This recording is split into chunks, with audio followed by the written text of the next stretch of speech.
few moments later.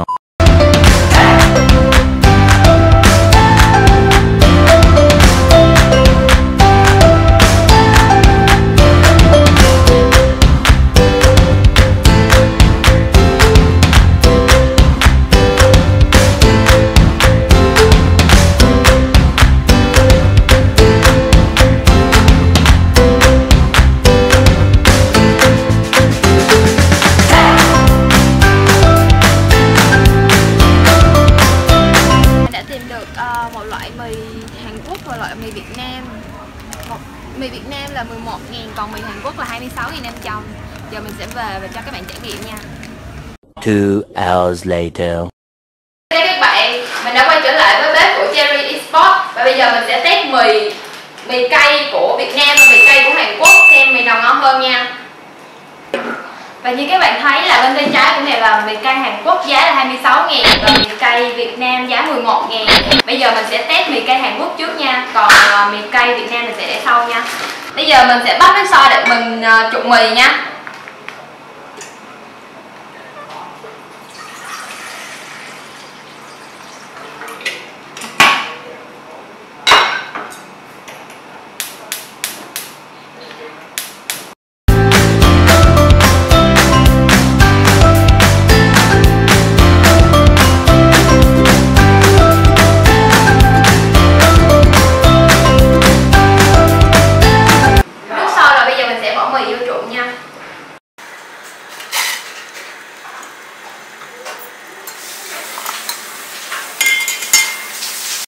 Và sau đây mình sẽ đợi mì cay Hàn Quốc chín thì mình sẽ khám phá ở trong mì cay Việt Nam nó có những gì nha.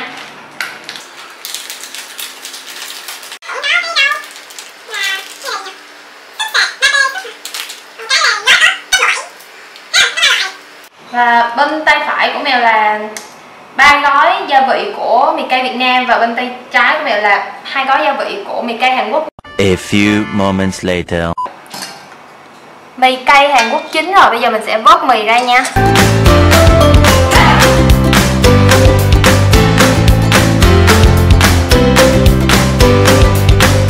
Và bây giờ mình sẽ cắt 2 gói gia vị của mì cay Hàn Quốc vô nha.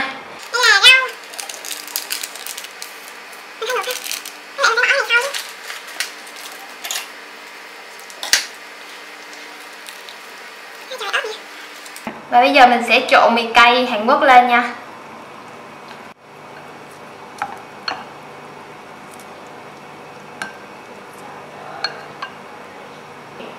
Và bây giờ mình sẽ nấu mì cay Việt Nam tương tự như mì cay Hàn Quốc nha.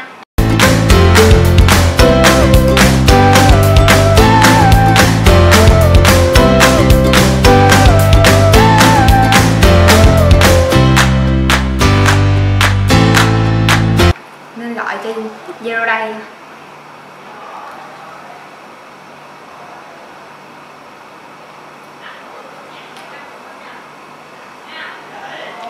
Alo, Zero đây hả? Cho em vô. Ăn mì cay không? Mèo đang nấu mì cay nè. Hỏi Duyên với mấy bạn trên đó ăn luôn không?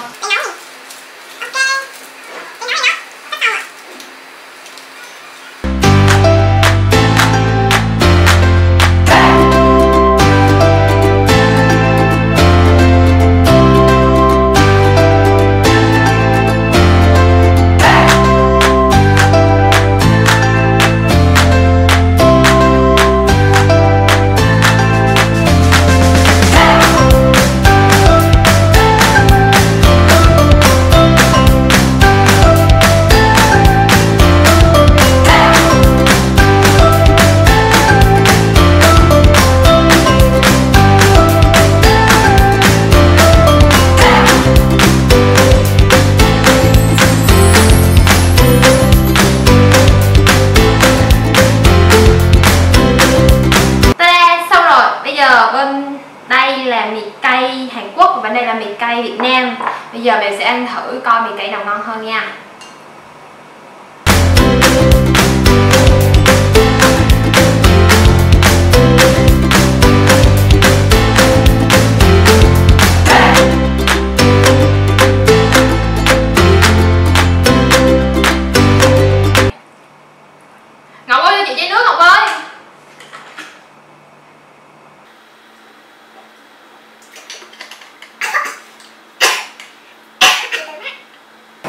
Ủa còn rốt cuộc nào ngon hơn vậy?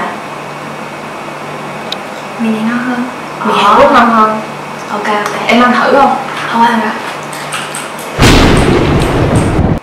Tóm lại là mì cay bên Việt Nam á thì nó dai hơn, không cay bằng mì cay Hàn Quốc. Nhưng mà mình thích mì cay Hàn Quốc hơn. Mà thấy nó ngon hơn, nhưng mà mình không biết mấy bạn trên team Cherry ở trên thì không biết cái loại nào ngon hơn. Bây giờ mình sẽ đi lên trên cho các bạn ăn thử nha.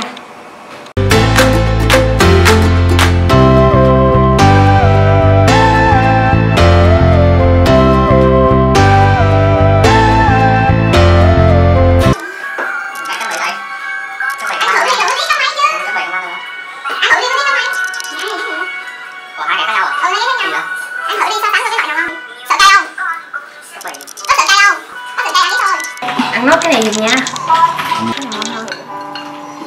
Đậu hơn cũng được. Để so sánh thử hai cái nào ngon. Cái nào ngon hơn? Không biết rồi, mình lẫn vị quá. Mà chắc này ngon hơn á, tại này nó không cay bằng. Vậy luôn hả? Cái này là mì cay Hàn Quốc và cái này là mì cay Việt Nam. Tại hả? Hay Rồi, từ từ em làm gì dữ vậy? Em thử đi em.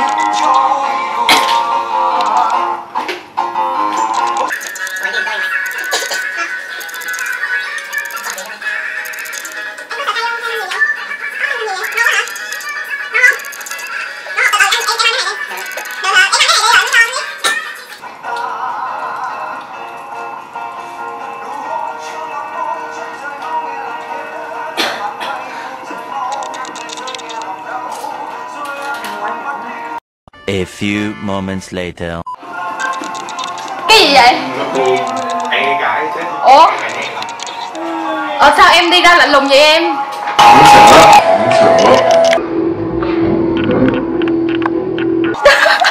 Cay quá. Ủa cuối cùng là ông Zero Day với lại ba Ray họ không biết cái nào ngon hơn luôn. Cái nào cũng như nhau luôn. Và bây giờ mình sẽ tới đi nha. Nhả kẹo ra đi. Ăn nha. Ăn chung với kẹo luôn hả? Sao mà thưởng thức được vị cay của nó? Ba Ra, sao em uống sữa vậy?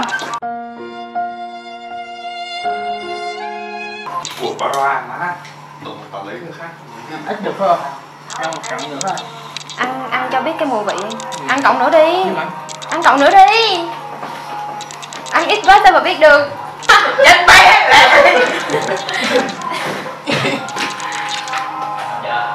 Rồi. Cái nào ngon hơn? Cái này ngon hơn. Hả?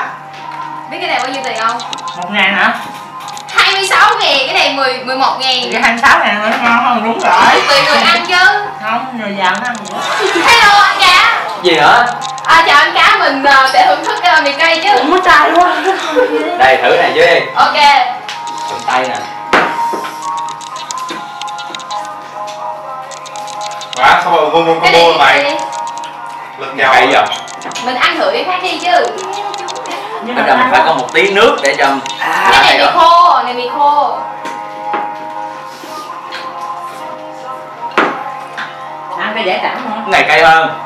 Cái nào ngon hơn, quan trọng cái nào ngon hơn? Bên này, cái này nhiêu ạ? Cái này 26.000. Trời rõ ràng luôn rồi. Bây giờ nói chuẩn thôi vậy. 26.000 nó ngon hơn thiệt.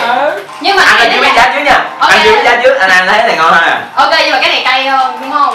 Nhưng mà cái này nó dai hơn nữa. Cái này cay quá. Ăn đúng một hồi luôn á.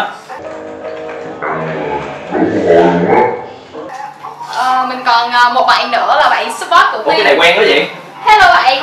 Cay quá. Thiệt chứ. Cái này ngon hơn. Đây ý kiến khác với team. Nhau. Thì các bạn hãy mua về và thử hai loại mì cay này nha, xem nào ngon hơn. Khoan tắt video đã, nếu các bạn thấy clip này vui và thú vị thì nhớ ấn like và share để cho Mèo có động lực làm tiếp video khác nha. Đừng quên bấm subscribe kênh YouTube của Mèo nhé. Cảm ơn mọi người.